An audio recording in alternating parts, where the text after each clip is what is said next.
برونو سيزار جابها سيزار في الدقيقة الخامسة، لم يسجل. ها هو يأتي ومن ركلة حرة مباشرة وفي المكان اللي يقف فيه تماما حارس المرمى ناصر الصيعري. يا الله، هدف جميل. برونو سيزار يفتتح، برر من كامل الموسى خاطئة ناحية معتز، أمامية طويلة لا وجود للتسلل، والكرة الانفرادية لنجران وفرصة التعادل. هدف لنجران، ذات بطيء، وكرة هذه عادة مرة أخرى التمريرة، والحكم المساعد الأول الأستاذ أحمد فقيه أشار إلى استمرار اللعب، والكرة في المرمى.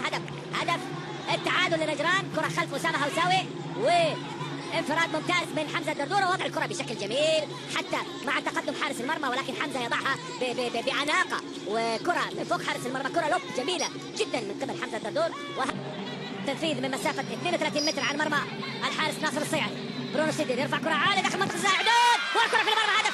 هدف ثاني من عماد الحوسري. هذه عادة مرة أخرى، وهذه الكرة في الأمام لأسامة هوساوي اللي يلعبها إلى عماد الحوسري، وعماد يضعها في مرمى ناصر الصيعري. هدف ثاني للنادي الأهلي، هدف يغير حسابات ما بين الشوطين تماما لكلا الفريقين. أسامة هوساوي يجهز، عماد الحوسري يسجل.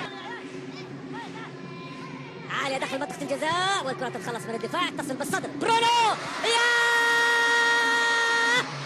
هدف جميل. إعادة مرة أخرى تتخلص براسية علي الزبيدي، صدر جميل والتسديدة في المرمى. هدف حتى في الإعادة حلو، حتى في الإعادة قوية.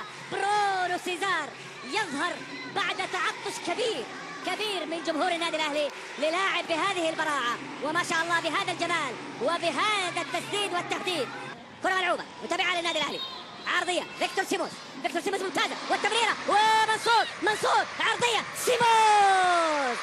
4 أهلاوية في الدقيقة 24. موسمه الثالث مع النادي الأهلي. شوفوا نصر الحربي عالي عدى لكنه هدى، ومرة الكرة لفيكتور سيموس اللي يعود للتسجيل ويسجل في مرمى نجران. هدف رابع، ويسجل هدف 11 له بدوري السعودي، في دوري زين السعودي المحترفين، وبالتحديد في الدقيقة 24 من زمن شوط المباراة الثاني. محسن العيسى الذي يستعد للنزول إلى أرض الملعب، وسنرى لمن سيكون بديلا حسب فكر ورؤية أليكس إيريتش. هنا كرة ملعوبة، تيسير يدخل داخل منطقة الجزاء، تيسير 5 يا أهلي في الدقيقة 23. هذه عادة مرة أخرى، شوفوا الوصول بعد تمريرات عماد الحوسري والتسجيل السهل والسلس، والدخول من تيسير الجاسم على يسار حارس المرمى ناصر الصيعري. هدف خامس للنادي الأهلي.